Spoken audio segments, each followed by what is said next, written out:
the show where culture, comedy, and conversations collide. Each week, we dive into the latest headlines, pop culture buzz, personal stories, and whatever's been hubbling up in your group chats.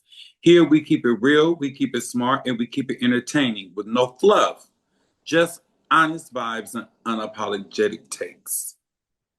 On today's episode, we're unpacking some of the most talked about moments making waves across the timelines and dinner table. From celebrity drama to community news, we're breaking it down and asking the questions that others might skip. And of course, we'll sprinkle in some signature humor along the way.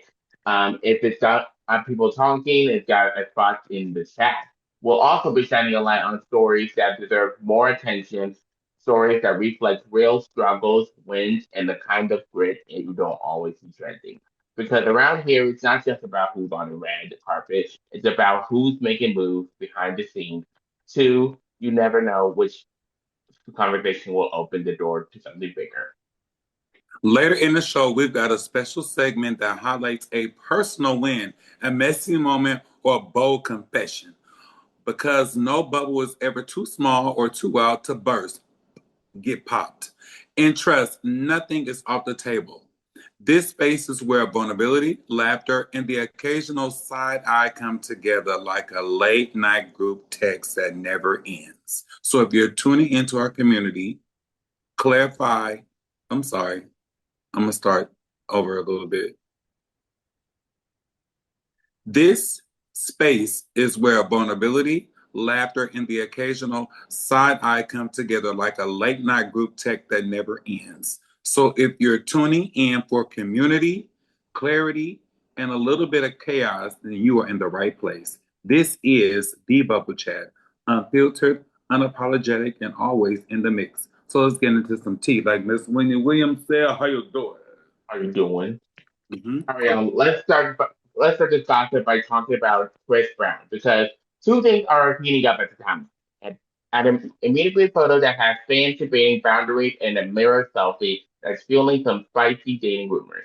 But first up, a fan named Nicole Paparazzo shared her meet and greet pic with Chris Brown during his Breezy Bold Double X tour.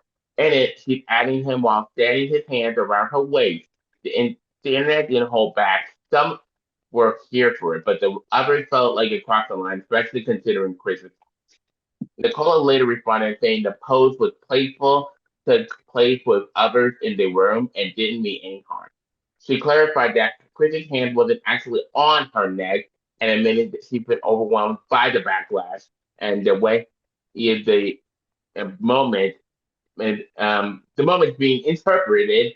Now fast forward to influencer Jada Wallace, who posted a mirror selfie with Chris Brown actually in the background. Fans immediately started speculating about a passionate relationship, especially after reports that came out that she picked him up from jail earlier this month. Neither of them has confirmed anything, but the internet is running for it. So, co-host, do you think Nicola's getting too much heat over a photo? And what do we think is that mirror pic just a coincidence, or are we seeing a stopwatch situation? I mean, it can go either or both ways. You know how relationships start to be very, very good friendship that turn romantic, or they're super, super cool. You know, they could be like not like brother and sister. They could be like play cousins. You know, why can't someone be there for you? Take a picture, and you in the background, and y'all not in a relationship. I think whether that post was meant to be playful or not, you still have to consider how it's going to land with people watching from the outside. I do get it, there was consent and no harm was intended, and it all happened in a controlled environment, but that doesn't mean everyone's going to see it that way. Sometimes, even when something feels lighthearted in the moment, the way it's perceived later, especially online, can be completely different. People bring their own experiences, context, and their own triggers when they see something like that. And when it involves someone with a complicated public history, it can hit a little harder. So while I'm not saying anyone was in the wrong, I do understand why some folks reacted with concern, and that's kind of a thing that doesn't exist in a vacuum. It was just a picture. People leave Creasy Chris alone. We've got a new celeb legal shakeup today. Memphis rapper Glorilla is facing a lawsuit from influencer Natalie Henderson, aka Slim Body Lass, who claims Glow coined the phrase that went viral, all natural, no BBL, before Glorilla flipped into her song Never Fine on the Glorious album. Court documents seen by Billboard say Henderson's team spotted more than just the phrase, the alleged lyrics, arrangement, melody, even chord expression mirror Natalie's original post. They insist Glow didn't get permission. Overlap is too strong to be a coincidence. Excuse me. Glorilla's legal wrangling isn't new. Remember last fall when Ply sued her, Megan Thee Stallion, and Soulja Boy over Wannabe? That lawsuit was dropped in March, but critics are waiting closely as this one unfolds. Despite the heat, Glorilla's momentum hasn't slowed. Her Glorious album still racking up the 100 hits charts. Her tour showing out in April, and she has even been snagged the Best Gospel Inspirational Award. Ooh, BET is gonna burn in hell twice for that. So, podcast fam, what do you think? Is this just influencer post meets rap remix, or does it look like Glorilla crossed the line by dropping that catchphrase without credit? All right, let me just say I'm no legal expert, but after hearing about this lawsuit reportedly being filed against Glorilla, I decided to like dig a little deeper and do some research for it myself. I Mhm. listened to the influencer's original song that dropped last May, and then I listened to Glorilla's Never Find, where the lyrics comes up. And Mhm. honestly, from what I heard and analyzed, think there's enough for this lawsuit to actually go through for Glorilla to lose it. Get what I mean? Mhm. Now, I'm speaking from a personal perspective, because once again, I'm not a legal one. But when it comes to writing a song or a rap, if that specific phrase or lyric is was trademarked, that's where a stronger case could be made. But in this situation, Glorilla said natural no BBL, not all natural no BBL. Um, and while that may seem like a small difference, legally it could make a huge impact. And of course, once and if this lawsuit officially gets rolling, a judge might hear both sides and come to a completely different conclusion. But from what I've seen so far, is I don't think this case holds the kind of weight it would need to succeed. So I'm gonna keep watching this one play out, but for now, I don't think it's a clear cut as some people might be making it out to be. Now I'm gonna tell you about this little gorilla monkey bitch. I don't trust her because it's 85. It's 9 p.m. Friday. It's 85 degrees. That was written, performed, and recorded by the late great Aretha Franklin. You looking at me cross nephew. If you do your research, you would know that lady Queen of Soul, Aretha Franklin. She said, it's 9 p.m. Friday, it's 95 degrees. I ain't got no nigga, and a nigga ain't got me. So I don't trust nothing that comes out that girl's mouth unless it's not out of that previously purchased nose she has. I don't fuck with the glow. I don't fuck with the monkey bitch. I don't fuck with her. Moving forward. Well, big update out of the Manhattan today. Sean D. Combs, Puff Daddy, P. Diddy, whatever the fuck you want to call this statistic. I'm going to start over.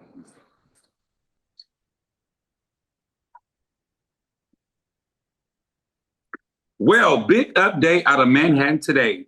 Sean Diddy Combs, Puff Daddy, P. Diddy, whatever the fuck you want to call him officially these days, officially rested his defense in his federal sex trafficking, racketeering, and prostitution trial. Here's how it played out.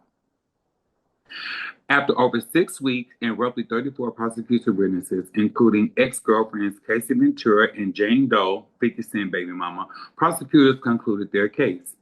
Diddy confirmed straight to the judge that he chose not to take the stand, saying that is totally my decision and affirming it was after consulting with his lawyers. In a moment that caught attention, he, the judge, Aron, I ain't gonna mess up his last name, said, "Thank you, you're doing an excellent job," prompting a brief chuckle in the courtroom. The defense case was over in about 23 to 30 minutes, resting without calling witnesses, opting instead to submit select texts and legal stipulations. All that remains are closing arguments expected Thursday with jury deliberations likely to begin soon after. Tragic note: Diddy's legal team decision to skip calling witnesses suggests confidence in their cross-examinations having raised reasonable doubt, plus avoiding risk of Diddy being undermined in a cross-examination. So, co-host, here's the big question. Does Diddy's choice stay silent and rest his case a signal of strength or vulnerability? Well, as we know of now, he has been convicted not of racketeering. He has been convicted of sex trafficking. It's a half and half type of situation. Now, the real question is, through all of these court proceedings and all of what we've gone through, was justice served? Do you think he got what he needed? Or is this just a ploy from all the big wigs and somebody got a job, somebody got an answer to at the end of the day? Here's the thing. Um, I honestly don't see Diddy walking away from this case untouched just because he was a powerful figure in the music industry before the allegations came to light.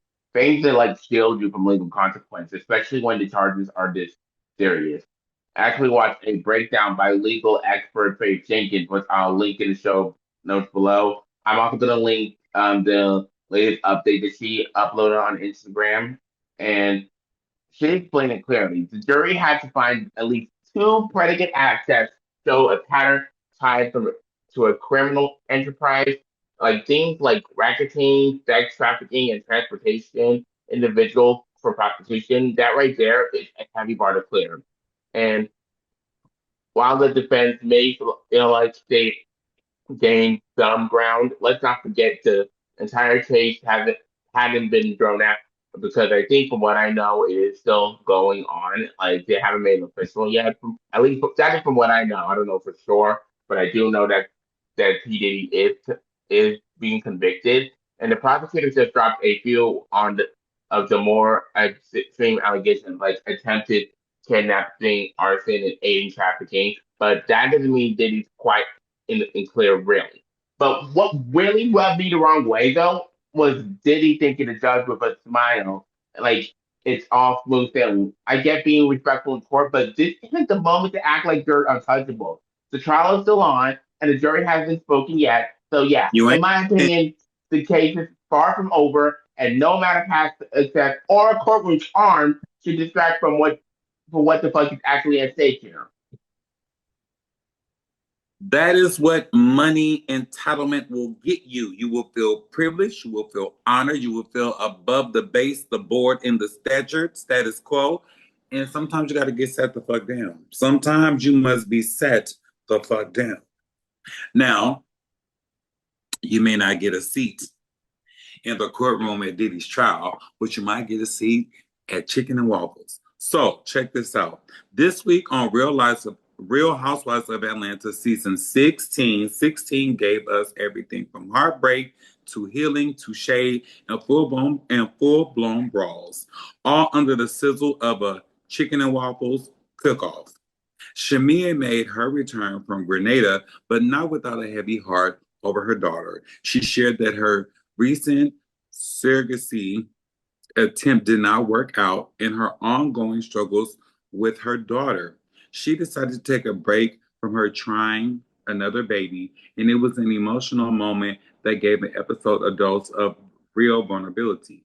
Meanwhile, Kelly, for real, was in the thick of the court drama facing her unresolved custody hearings, and things got even a lot messier where her soon-to-be ex was arrested for unpaid child support. What really hurt Kelly, though, was being ghosted by Britt, her so-called best friend, who they entered onto the show together.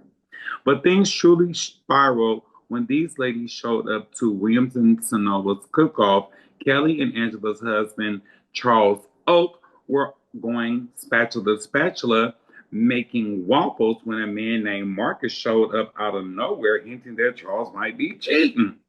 Well, he was escorted out only after making a toast to if you knew that your husband was cheating. Message to Angela about Charles. But the damage was already done. Britt and Kelly got into it. Kelly dragged Britt's husband for his alleged pill popping, booty clapping tendencies, and Britt clapped back and called Kelly a hobbit. The episode ended with the group putting their drama on the floor to honor Portia's late cousin Londi, but this is one of those rare ROH moments that reminds you no matter the chaos, these women are still family at their core. So that was a mouthful and a soundbite. So, co-host, I'm wondering, did Brit go too far with the Hobbit question? Now, we haven't been able to circle back and bring it back on how Phaedra had that man come to the party. So, second question, is Phaedra still up to her phony bullshitical ways? And lastly, knowing that Portia and Shamia have been friends for so very long, do you not think that the problems that they've gone through or that they're having right now, can they not succeed or pass through as friends? Because they say friends last forever. Will they last ever at all? I mean, there's a saying. Sometimes it's the friends that are the closest that hurt you the most. So that's all I have to say. It's always drama, especially with reality TV. That is what it's for. But even if you really realize there's always drama, there's drama in your classroom, there's drama in the break room, there is drama on the styling working floor. There's always going to be some drama. It just depends on the page, the temperament, and in the role that you play in the drama. Because drama only comes from those who are dramatic. So if you play chill, everything will be all right. Yeah. Well, next up, Vic Mensa dropped a powerful anthem titled The Word featuring Mick Jenkins, and it's already generating buzz. The track released ahead of its independent EP, Sundiata, I hope I said that right, showcases Vic's return to the message-driven artistry with raw, poetic storytelling that hits hard on themes like heritage, freedom, and personal struggles. What makes this release stand out is Vic's full creative control. For the first time in over a decade, he's independently released his own music, no major label, no distributor, just grassroots passion and vision. Inspired by a deep dive into the music industry, inequities, and the legacy of Sandeep Yadav, the track blends spiritually with political commentary in a way that's undeniably big. Mick Jenkins, no stranger to introspective lyricism contemplates its vibe perfectly. The previous collab, Farm to Table, set the stage, and the reunion is even more hyped, more textured, and thematically rich. Fans online are already hyped, with one Redditor noting, This done had a hell of an arc, just getting back to rapping, make don't fuck around either. So, co-host, I want to ask you, how does this DIY message first model change our view of Vic Mensa as an artist? What's your reaction to having a collaboration with Vic, and does it deliver the impact we expect? So I'm gonna be real. I didn't know much about Vic Mensa before this week, but Mm. after learning about his song and the meaning behind it, it really made me pause. The track touches on issues like struggle, injustice, and Black identity in a way that doesn't feel performance. It feels rooted. And once I started digging more into his work, I found another song of his called No More Teardrops that developed into the corruption specifically within the prison system. Now, before I do go further, I want to let the listeners know some of the phrases and examples I'm about to mention may be triggering for some. So if you ever skip this part, I've added a timestamp in the show notes for you to jump ahead.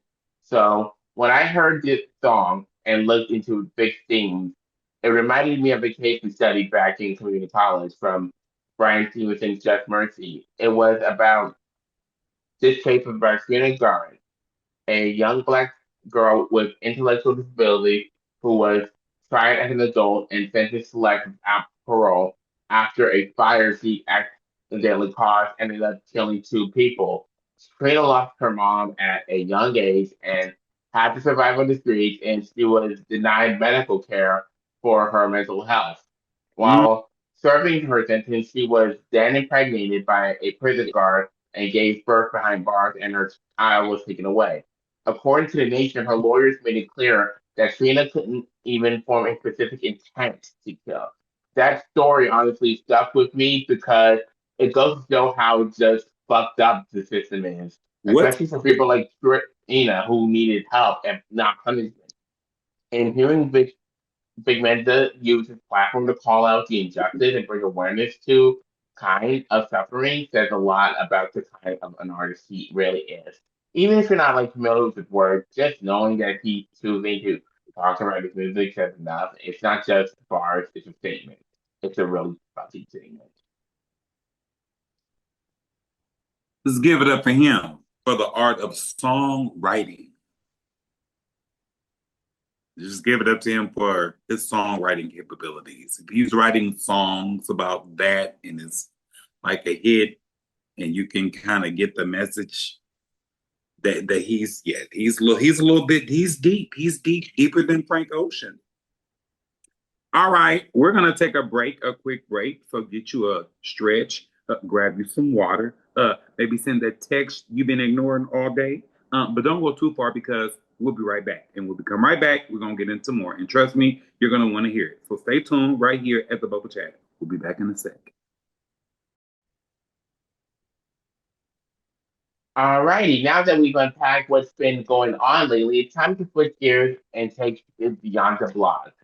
This is the part of the show where we bring up the most wild, messy, or unforgettable moments from the past that still get folks talking, whether it broke the internet or just lives rent free in our heads. This is where we dig it back up, give it a fresh spin, and ask, did it age well, or should we left it in the draft? So sit tight because this next one, oh, we're definitely opening this group chat on this. Let's get into it. All right. Well, so today, baby, we throwing it back to when Tyra Banks dropped the truth about her having a nose job from her book, Perfect is Boring. Do y'all remember that? Well, in the book, Tyra Banks got real about having a nose job early in her career. She said that she had some natural bone growth that was going on and decided to get it fixed. Let me repeat that again, and I want everybody to look in the mirror and ask themselves what the hell she did. She said she had some natural bone growth going on and decided to get it fixed. Now, I just want to dissect that statement. She says natural. I mean, it's God given. He blessed you with it. Michael Bell Pepper or no. And then she said she decided to get it fixed. I just want you to think about that, listeners. Something that God naturally blessed and gave you. Okay? Everybody didn't get 2 dashes of salt in their recipe. But I just want to think about that when they said that I had some natural bone growth and decided to get it fixed. No shade, no secrecy, just facts. She explained that while people praised her for being natural, the truth was that she had a little help. And she felt that it was important to be honest about that, especially in an industry that puts so much pressure and scrutiny on your looks, but really talks about the work that goes into getting them. Tyra also made it clear that she wasn't knocking anyone, whether you choose to go all natural or you tweak a few things. It's your body, it's your business. She just wanted to be transparent because for so long, the modeling world had pushed this idea that beauty had to be effortless and untouched. And honestly, that confession hit differently coming from someone who literally made a career out of celebrating a unique beauty. It also opened up a bigger combo about how to define real and who gets to decide what beauty should look like. So, co host, what are your thoughts? Was Tyra ahead of her time with honesty, or should more people in the industry follow her lead and just keep it real? Well, Cardi B, Glorilla, Nene Leaks, Megan Thee Stallion. Patty, Patty LaBelle, okay? Then Michael Jackson and all had that snout hit. Oh Tay, no, no, not Megan Thee Stallion. My bad, my bad. Not right, Megan Thee Stallion. My bad. I just right, started her name too trying to much. concentrate. My I'll bad. her back on the natural tip. But yes, sometimes you got to get that schnoz hit, okay? And a nigga nose is a lot different from a Jewish nose, you know. So, if you got to get it hit, get it tweaked, do it. It's your body, your choice. Most of all, it's your motherfucking money. But at the end of the day, it really depends on the person that wakes up to you and looks at that shit. Because you get things tweaked as we see girls on reality TV shows and Cardi B and all the other girls. What you really look like when it's all taken off? What you look like when you wash your face after you take off all the hoots and shoots and ladders of your outfit? I'm just asking. But like nephew has said with Megan Thee Stallion, I give her all kind of props. She's always putting up videos how much she works out. We know what her nose looked like, and we know that it hasn't been touched as of yet or of to date. I wouldn't be mad if she got that motherfucker tacked a little bit, but I respect her even more for keeping it in her body very, very natural and good. Yeah, I think all I can say at this moment is she made it clear that perfect is overrated. Yeah. Tyra Banks, all models. It's not just Tyra. They have I think there's a model out there. Uh, they Twitter handle is C Spot Run, but he's albino and he looks like a Palomino horse. And there's nothing wrong with that. And then we have beautiful beauties, such as Tyra Banks, or we're all beautiful. Nephew, you fine. I look good. Yeah. Your mama's all right. Granny used to be off the hook back in the day. Your little cousin ain't got no hair sitting in a basket bonnet. She gonna be off the chain one day. We all beautifully made under God's eyes and creation. Now guess what? Now I said that beautiful, loving thing to you. Let me lovingly let you go because we're going to clock the fuck out for today. But you already know the bubble chat never really ends. The convo keeps going after the mics are off. So if there is something that we said that stuck with you, that made you laugh or made you pause, please let us know. Hit us up, tag us, or slide into our DMs with your thoughts. As always, big love to everyone who tuned in, whether you're catching us during your commute, your chill time, or somewhere in between. We appreciate you for making that space for us.